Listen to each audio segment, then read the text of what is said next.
Democrats, as you know, still in disbelief over this loss to Donald Trump.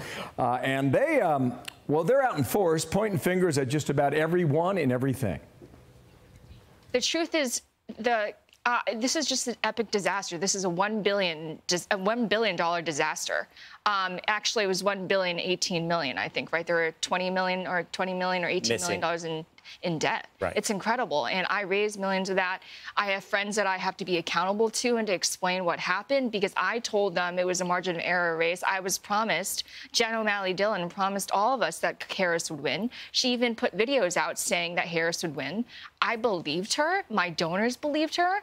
And so they wrote massive checks. I feel like a lot of us were misled. Okay, Kayleigh McEnany, first reaction on a Monday morning. Hello to you. Hello. There's a lot of that over the weekend. Yes. A lot. It was hard to keep up with. There was a Kamala staffer who told the Washington Post, Biden is reasons 1, 2, and 3 that we lost. Then there was a Biden staffer that told Axios they spent more than $1 billion. What the bleep? And then comes in Nancy Pelosi, who says Biden paved the way for Kamala and there wasn't this open primary. Here's what they all missed. The truth is this. Donald Trump won the popular vote by more than any Republican presidential candidate ever. He won every swing state. Every state trended right except Utah and the jurisdiction of Washington, D.C.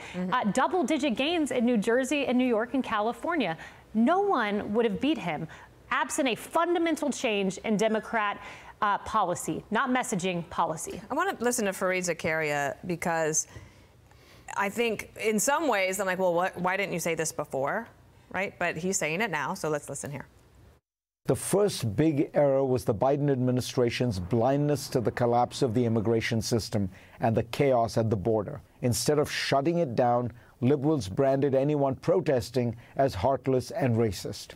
They missed a massive shift in American public opinion in just a few years. The second error was an overzealous misuse of law to punish Trump. The host of them, piled on in rapid succession, gave the impression that the legal system was being weaponized to get Trump. So hindsight's a little bit 2020, but especially on the border, like, we were the only ones that had reporters are covering this amazing story that was very visual for anybody who wanted to go and see it.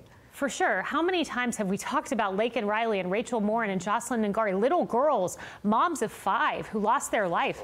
Look, we covered it, and I remember left-wing outlets saying, hey, how dare they cover it? You know, this is fear-mongering. It is not fear-mongering. It is something that deeply worried American moms, American daughters in this country. That's before we get to the cost, the debit cards in New York. And isn't it interesting, just in the 6 days since the election, New York winds down the debit card program, the caravan unwinds coming to our southern border.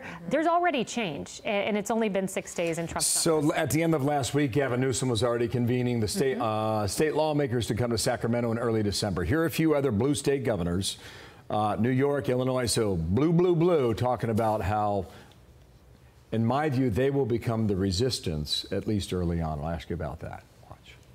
If you try to harm New Yorkers or roll back their rights, I will fight you every step of the way. Every tool in the toolbox has got to be used to protect our citizens, to protect our residents, and protect our states. You come for my people, you come through me.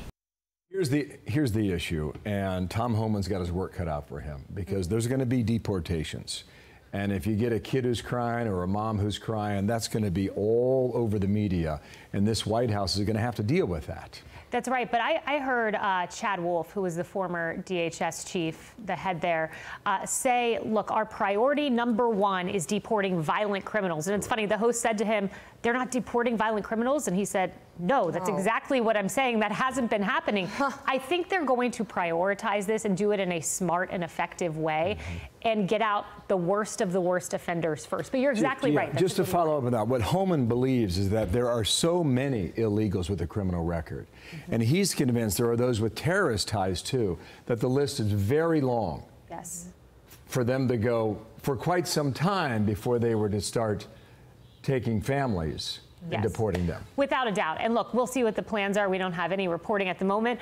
All we have is to go off of is the Homan statement, the Chad Wolf statement. Violent criminals are going to be #1. That's my deep intuition. Okay. Kayleigh, thank you. Anything else? No, great. No, okay. I have something for her off camera. Oh, can't wait. The best stuff. Thank you, Kayleigh. Thank you. Yeah. I'm Steve Doocy. I'm Brian Kilmeade. And I'm Ainsley Earhart. And click here to subscribe to the Fox News YouTube page to catch our hottest interviews and most compelling analysis.